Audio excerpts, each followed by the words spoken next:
안녕하세요. 오늘도 서연살롱을 찾아주셔서 감사합니다. 요즘 들어 인생은 정말 한 치 앞도 모르겠다는 생각이 들곤 해요. 인간은 누구나 알몸으로 태어났지만 어느 집안 누구의 자식으로 태어나느냐에 따라 180도 다른 인생을 살게 되는 걸 보니 말이에요. 그게 무슨 소리냐고요? 바로 저희 엄마 얘기예요. 엄마는 응당 자신이 받고 누려야 할 것들을 빼앗긴 채 살아오셨어요. 하나뿐의 자신의 혈육도 잃은 채 말이죠. 하지만 하늘이 무심치는 않았는지 다 포기하고 살려는 순간 인연의 끝이 다 눈물의 상봉을 이루었지 뭐예요. 저희 집 사연을 들려드릴게요. 저희 부모님은 두 분 다 천의 고아로 시설에서 오빠 동생하며 자랐어요. 시설에서 나온 후로도 서로를 의지하며 살다가 자연스레 정이 들어 결혼한 경우였죠. 혈육이 없어서 그랬는지 저희 부모님은 서로를 애틋하게 아끼며 사셨어요. 비록 생활은 공공했지만 자식들 앞에서 싸우거나 큰 소리 내는 일 한 번 없을 정도였죠. 부모님 사이가 좋다는 것 외에는 다른 집들과 다른 걸 모르고 살았어요. 그러다 유치원에 들어갈 무렵에서야 차이를 알게 되었죠. 엄마, 나는 할머니 없어? 할아버지는? 친구들은 설날에 시골 할머니 집에 간다는데 우린 왜 안 가? 나도 시골 할머니한테 가고 싶어. 철없는 딸의 말에 엄마는 난처한 표정을 지으셨어요. 그리고는 한참을 말없이 허공만 바라보셨어요. 비록 제가 어리긴 했지만 엄마의 그런 모습을 보고 내가 해서는 안 되는 말을 한 게 아닌가 생각하게 되었죠. 그래서 그날 이후로는 단 한 번도 친가 외가를 막론하고 조부모님에 대한 얘기는 꺼내지 않았어요. 저희 아빠는 전자제품을 만드는 공장에 다니고 있었는데 갑자기 회사가 부도가 나는 바람에 하루아침에 실직을 하게 되셨어요. 다행히 아빠를 좋게 보셨던 거래처 사장님 덕분에 대기업 가전제품 배달, 설치 일을 하게 되셨어요.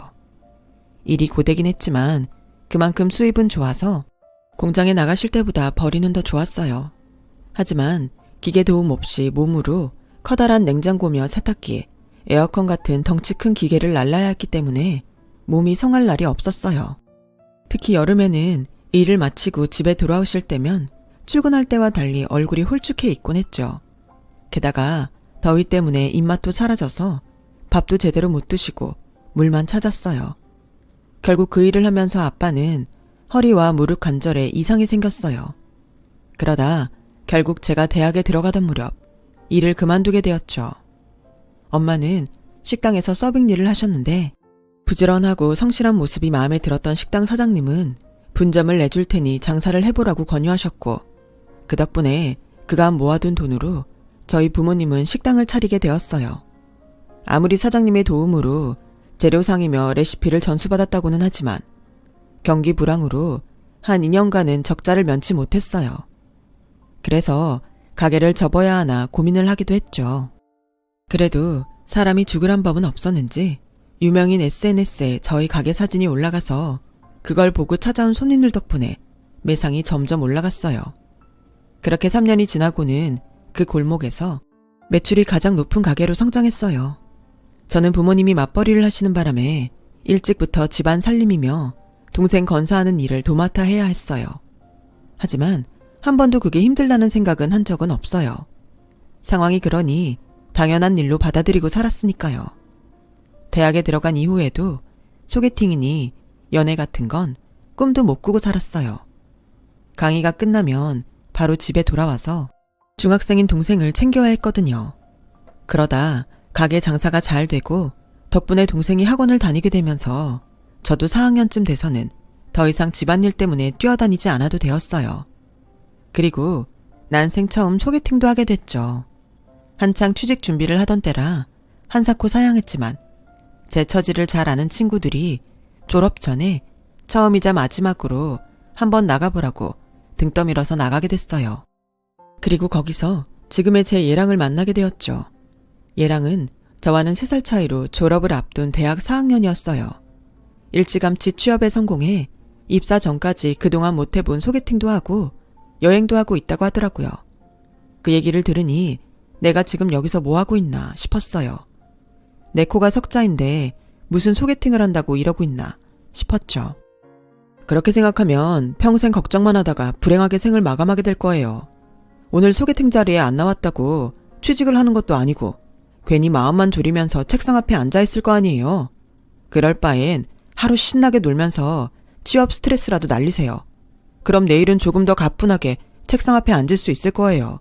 놀 땐 놀고 할 땐 하면 되죠. 그동안 늘 발발거리고 살았던 저와는 달리 여유가 있는 모습이 부러웠어요. 게다가 여유만 부리는 게 아니라 실력까지 있으니 대단하기도 했고요. 알고 보니 집안이 꽤 부유한지 청소년기를 미국에서 보냈더라고요. 남들은 어린 나이에 부모 곁을 떠나 유학생을 하느라 외롭지 않았냐고 하는데 오히려 그 반대였어요. 저희 엄마가 한 치맛바람 하시거든요. 그래서 한국에 있을 때는 하루도 내 마음대로 쉬지 못하고 학교에 학원, 과외를 받으며 살았거든요. 그런데 막상 미국에서 학교를 다니게 되니까 자유시간이 많이 생기더라고요. 엄마 눈치 보고 살지 않아도 되고 내 할 일만 끝내면 나머지 시간은 마음대로 쓸 수 있었거든요. 학교 분위기도 공부만 강요하는 한국이랑은 달라서 오히려 저한테는 잘 맞더라고요. 엄마가 원하는 대학에 합격한 이후엔 아예 엄마 그늘에서 나왔어요. 고등학생 때 룸메이트가 주식하는 걸 보고 그때부터 용돈을 쪼개 주식 투자를 해왔는데 수익이 꽤 나서 대학에 들어가고부터는 엄마한테 용돈 안 받고 내 힘으로 벌어서 썼거든요. 물론 종종 외할아버지께서 보내주시는 용돈은 받고 있지만요. 저희 외할아버지가 돈이 많으시거든요. 어릴 땐 설이며 추석엔 외갓집에 가는 날만 기다렸어요. 엄마 몰래 용돈을 많이 주시거든요. 다른 건 부럽다는 생각이 안 들었지만 외할아버지 자랑에는 그렇게 부러울 수가 없더라고요. 평생 할머니, 할아버지 사랑을 받아본 적이 없어서 그랬던 것 같아요. 그래서 제 사정을 얘기했더니 나중에 같이 가자고 하지 뭐예요? 이제는 일선에서 물러나셔서 집에만 계시는데 늘 적적해 하신다고 말이죠. 어쩌면 빈말이었을지도 모르지만 저는 그 말에 설렜어요. 그날 이후 저는 또다시 취준생으로서 취업 준비에 여념이 없었어요. 그래서 소개팅했던 얘랑과 약속했던 것도 까맣게 잊고 있었죠. 사실 약속이라고 하기엔 좀 애매한 부분이 있어서 그랬기도 하고요. 네? 지금 준희 씨 외할아버지 댁에 가자고요? 아, 그건 좀 그런데요. 제가 시간이 안 될 것 같아서요. 줄줄이 낙방만 하고 있는 상황에 남의 외할아버지 댁에 놀러갈 여유는 없어서 거절을 했어요. 그런데 취업 성공 비결을 알려준다며 끈덕지게 불러내지 뭐예요. 그래서 반신반의하는 마음으로 나갔죠. 그랬더니 대뜸 차에 태우고는 기어이 자기 외가에 데려가더라고요. 처음엔 화가 나기도 했는데 막상 도착해보니 집이 너무 멋져서 저도 모르게 홀린 사람처럼 집 안으로 들어갔지 뭐예요. 오래된 대저택이었지만 워낙 잘 가꿔서 낡았다는 느낌보다는 고풍스럽게 잘 꾸며놨다는 인상을 받았어요. 넓은 정원 안에는 연못도 있고 한켠엔 정자도 있었어요. 예랑의 외할아버지는 정자에 앉아서 정원을 바라보고 계셨어요. 예랑이 할아버지를 부르자 반갑게 웃으며 맞아주시더군요. 초면에 여기까지 오게 해서 미안해요. 준이한테 아가씨 얘기를 듣곤 꼭 한번 만나보고 싶어서 결례인 걸 알면서도 오라고 했습니다. 반가워요. 준이 하랩입니다. 점잖은 어르신의 말씀에 오히려 제가 부끄러울 정도였어요. 우리는 정원 정자에 앉아 다과를 즐기며 얘기를 나누었어요. 외할아버지께서는 자꾸 저를 보시며 눈시울을 붉히셨는데 그 모습이 내내 가슴에 남더라고요. 그래서 혹시 무슨 일이 있나 여쭈었더니 아가씨가 누굴 많이 닮아서 그랬어요. 오래전에 잃어버린 딸이 하나 있는데 눈매가 그 아이를 많이 닮았네요. 세상 어딘가에 살아있다면 지금쯤 아가씨만한 딸이 있을 나이지요. 실은 오늘 이렇게 보자고 한 것도 준이가 보여준 아가씨 사진 때문이에요. 사진을 보니 딸아이 생각이 나서 꼭 한번 보고 싶었습니다. 소개팅하던 날 카페에서 오픈 기념으로 즉석 사진을 찍어주었는데 그 사진을 보신 것 같았어요. 잃어버린 딸이 얼마나 그리웠으면 닮은 사람만 봐도 눈시울이 붉어지실까 생각하니 제가 다 울컥하더라고요. 예랑의 외할아버지께서는 회사 면접 때 어떤 사람을 주로 뽑는지, 그들이 가진 특징이 어떤 것들인지 등을 말씀해 주시며 면접에 대한 팁을 많이 주셨어요. 아무래도 사람을 뽑는 입장인 분의 말씀이라 제가 몰랐던 것들을 많이 알 수 있었어요. 그리고 얼마 뒤 저는 취업에 성공해 꿈에 그리던 회사에 취직을 할 수 있었고 얘랑과는 2년 연애 끝에 결혼을 앞두고 있어요. 얘랑의 부모님은 결혼 얘기가 나오고 나서야 만나뵐 수 있었는데 아버님은 공무원이셨고 어머님은 몇 년 전부터 친정아버지를 대신해서 회사를 이끌고 계셨어요. 그래서 그런가 집안 분위기는 어머님이 주도해 나가고 있더라고요. 목소리도 카랑카랑하시고 인상부터가 성격이 강해 보여서 괜히 책 잡혔다간 뼈도 못 추릴 것 같다는 생각이 들었죠. 아니나 다를까 그 집에서 일하시는 도우미분들도 어머님을 꽤 어려워하는 눈치였어요. 어머님이 주방으로 들어가시면 바짝 긴장해서 어쩔 줄 몰라 하는 게 제 눈에도 보일 정도였죠. 아줌마, 내가 육류랑 채소는 도마를 구분해서 쓰라고 몇 번이나 말해요. 사람 말이 말 같지 않아요. 이거 싹 버리고 다시 썰어요. 공짜로 일하는 것도 아니고 내 돈 받고 일하면서 왜 내 말을 안 들어? 그럴 거면 내가 뭐하러 비싼 돈 주고 사람을 부리냐고? 제가 거실에 있는데도 어머님은 평소에 하던 버릇 그대로 소리를 질러댔어요. 대개 집에 손님이 오면 그 순간만큼은 화도 좀 누를 법도 한데 어머님은 전혀 그럴 생각이 없는 것 같더라고요. 그런데 나중에 알고 보니 제가 탐탁치 않아서 더 그랬던 거더라고요. 번듯한 당신 집안에 미국에서 명문대 졸업하고 한국 대기업에 취직한 아들이 고작 식당집 하는 딸이랑 혼인하는 게 못마땅했던 거였죠. 아무리 아들을 말려도 들은 척도 안 차 제가 지레 겁먹고 떨어지길 바랬던 거였어요. 그런데 제가 눈치가 없어서 그런 내막도 모르고 곰처럼 버티니 어머님 입장에선 속이 탈 일이었죠. 거기다 어머님이 말도 안 되는 혼수를 요구하신 게 외할아버지 귀에 들어가는 바람에 어머님은 외가에 불려가서 호되게 야단을 맞아야 했고 그 일로 인해 혼수며 예단을 일절 요구할 수 없게 되었어요. 그래도 혼주는 시어머니인데 외할아버지가 왜 그런 일까지 관여하냐 하시겠지만 얘랑의 집은 전부터 외할아버지 도움으로 살아와서 그게 당연한 분위기였던 거예요.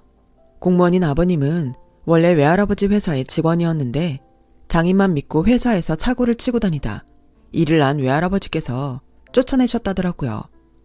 어머님을 앞세워 회사를 차리겠다고 외할아버지께 자금을 빌리려 했지만 이마저도 거절당하고 결국에 절에 들어가 1년 동안 두문불출하고 공부한 끝에 구급 공무원이 된 거였어요.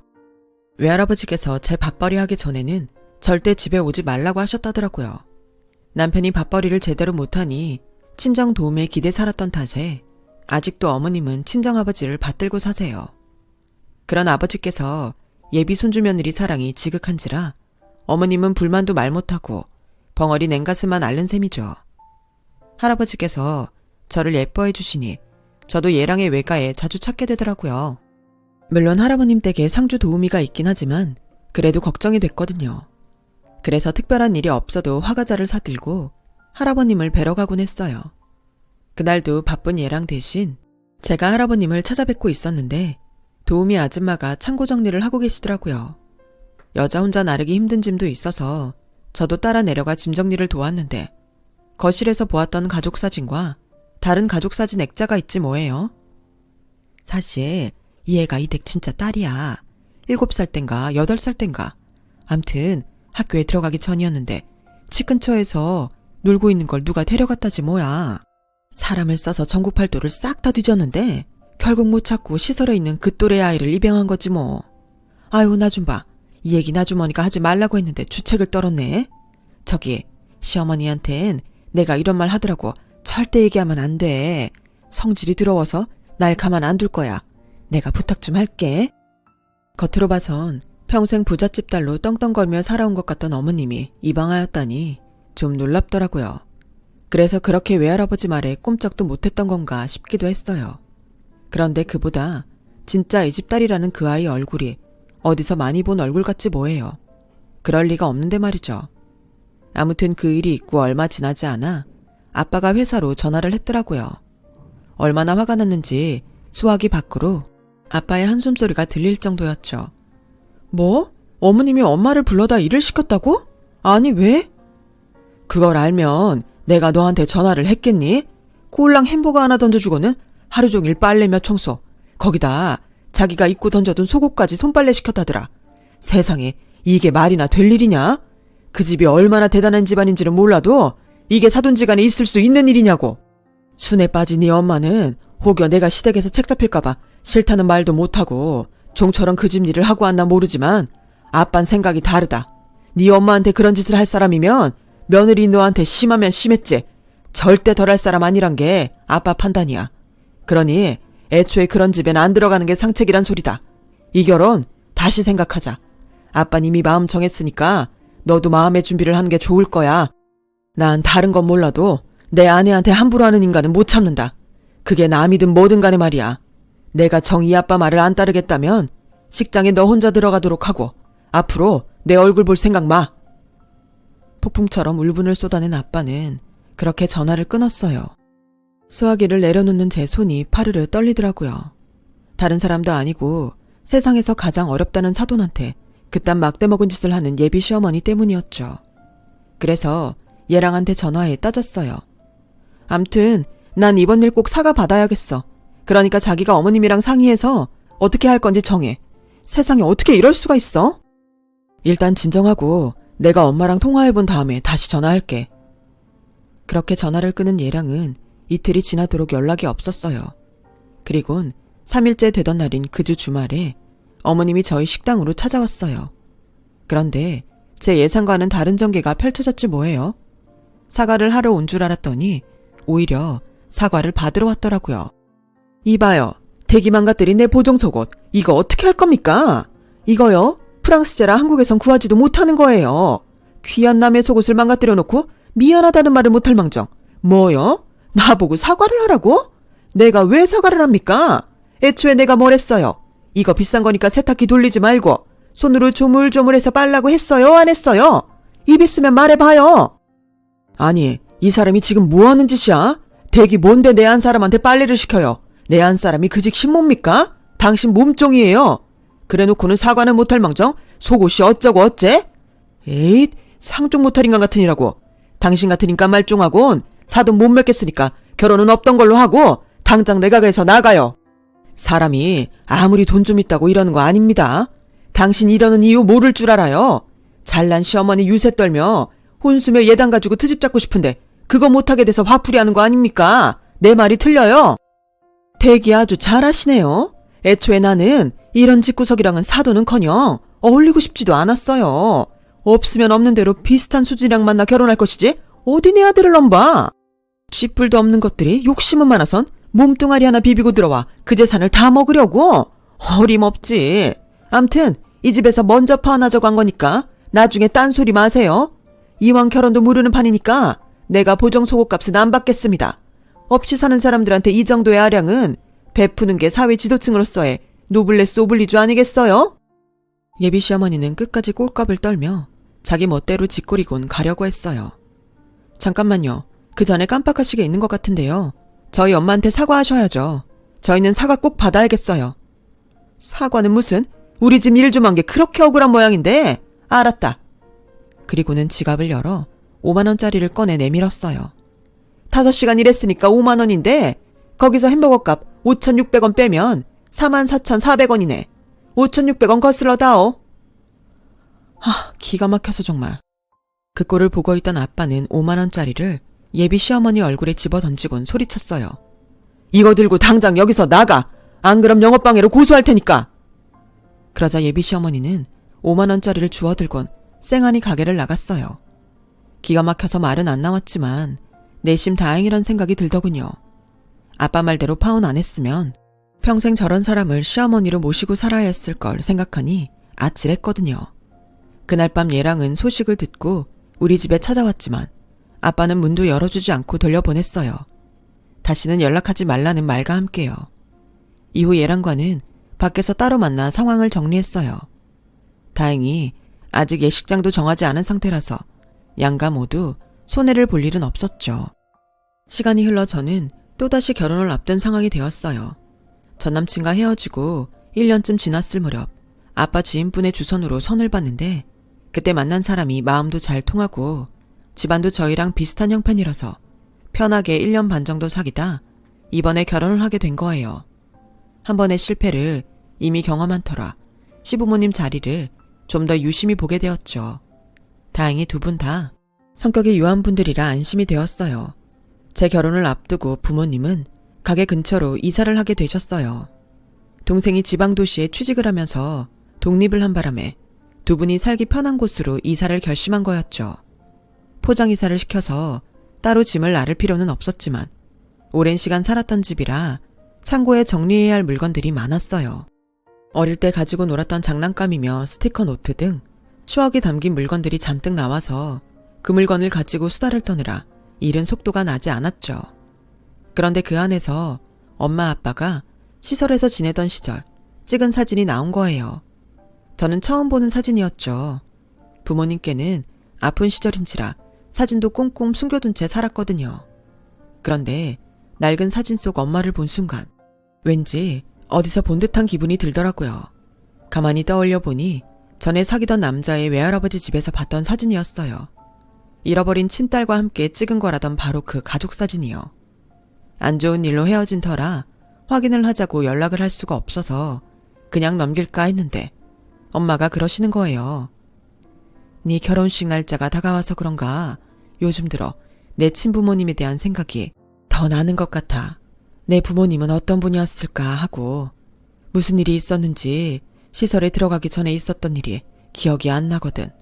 그래서 부모님에 대한 기억도 없어. 얼굴만이라도 떠오르면 좋으련만 떠올릴 얼굴조차 기억이 안 나네. 엄마, 외할아버지 할머니가 그렇게 보고 싶어? 그걸 말이라고 하니? 찾을 수만 있다면 내 재산 다 주고라도 만나고 싶어. 근데 그게 되겠니? 그 말을 듣고 보니 결심이 서더군요. 창피함은 순간이니까 맞든 틀리든 일단 확인이라도 해보자 싶었어요. 그래서 전 남친한테 전화를 했는데 이미 번호가 바뀌었더라고요. 그래서 할 수 없이 엄마와 함께 전 남친 외할아버지 댁을 찾아갔어요. 제 방문에 어르신께선 조금 놀라셨지만 그래도 반가워하시더군요. 그런데 저희 엄마를 보시고는 얼굴이 낯이 익다시며 무척 놀라셨어요. 그래서 어렵게 전에 보았던 가족 사진 얘기를 꺼내곤 저희 엄마 사진도 보여드렸어요. 엄마가 13살 전후로 시설에 맡겨졌다는 사실도 함께요. 그랬더니 눈시울을 붉히시며 도우미 아줌마를 시켜 지하실에서 액자를 들고 오라고 하시더군요. 아주머니께서 액자를 가지고 오는 그 짧은 시간 동안 엄마는 손이 바들바들 떨릴 정도로 초조하게 기다리셨죠. 그건 어르신도 마찬가지였어요. 그리고 드디어 액자를 보게 된 순간 엄마는 하염없이 눈물을 흘렸어요. 어르신과 엄마는 서로 부녀지간임을 느끼는 것 같았지만 사진만으론 정확한 결과를 알 수 없어서 유전자 검사를 받기로 하곤 집으로 돌아왔어요. 할아버지를 통해 사건의 전말을 들은 전남친의 엄마는 득달같이 달려와선 어림도 없는 소리 말라고 당장 헛짓거리 그만두라고 폐악질을 벌이고 갔지만 그런다고 검사를 막을 수는 없었죠. 그리고 드디어 검사 결과가 나오자 전남친의 엄마와 저희 엄마의 인생이 순식간에 뒤바뀌고 말았어요. 엄마와 할아버지의 부녀관계가 99.98% 확실하다는 결과가 나왔거든요. 그러자 전 남친 엄마는 혹여 부친 재산을 저희 엄마한테 빼앗길까 겁이 났는지 안절부절 못하게 되었죠 뭐. 제 파혼 사유가 전 남친 엄마가 저희 엄마한테 벌인 폐악질 때문임을 알고 계신 할아버지는 바로 변호사를 불러 당신이 가지고 있던 회사 지분을 저희 엄마한테 넘기셨어요. 그리곤 따로 자리를 만들어 그간 있었던 일에 대해 저희 엄마한테 사과를 하라고 하셨어요. 그렇게 고개 빳빳이 들고 꼴사나운 짓을 하던 전 남친 엄마는 그제야 고개를 조아리며 미안하다고 사과를 하더군요. 그런데 사과를 하면서도 조건을 걸지 뭐예요? 조건은 다름 아닌 회사 지분을 반반 나눠달라는 거였어요. 그동안 제가 아빠 딸로 살면서 얼마나 잘해드렸어요. 그런데 김변 불러서 아빠 지분을 이 여자한테 넘겼다면서요. 그럼 아빠 죽고 나면 나한테 남는 건 뭐예요? 꼴랑 헛개비 사장짜리요? 아빠도 알잖아요. 회사에서 날 사장으로 생각하는 직원이 누가 있어요. 지분도 없으면 언제 잘릴지 모를 자리. 그깟 거 하나 믿고 살라고요. 그리고 사장 월급이 얼마나 된다고요. 그깟 걸론 생활비도 안 돼요. 그러니까 저한테도 지분 주세요. 설마 친딸 찾았다고 저를 나몰라라 하시는 건 아니죠?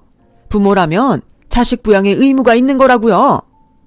바락바락 성질을 내며 지분 내놓으라고 협박을 하는데 정말 가관이었어요. 친딸이라서 내 지분을 내준 게 아니다. 그간에 내 꼴을 보고 내린 결정이야. 회사가 네 통장이니? 돈 필요할 때마다 돈 빼다 쓰게. 네가 언제 회사에 관심은 있었니? 그저 돈만 빼갈 줄 알았지. 애초에 난 널 사장감으로 생각 안 했다. 준이가 성장할 때까지 자리 지키라고 앉힌 거였지. 근데 그나마도 싫다면 알겠다. 사장 그만해라. 그 자리엔 전문 경영인을 앉힐 테니. 그리고 그동안 네가 나 몰래 회사 돈에 손댄 거 알고 있다. 그거 회수하지 않는 것만으로도 고맙게 생각해. 남이었다면 어림도 없는 일이다. 알겠냐? 대신 그건 내가 너한테 주는 유산이다 생각해라. 더는 욕심내지 말고.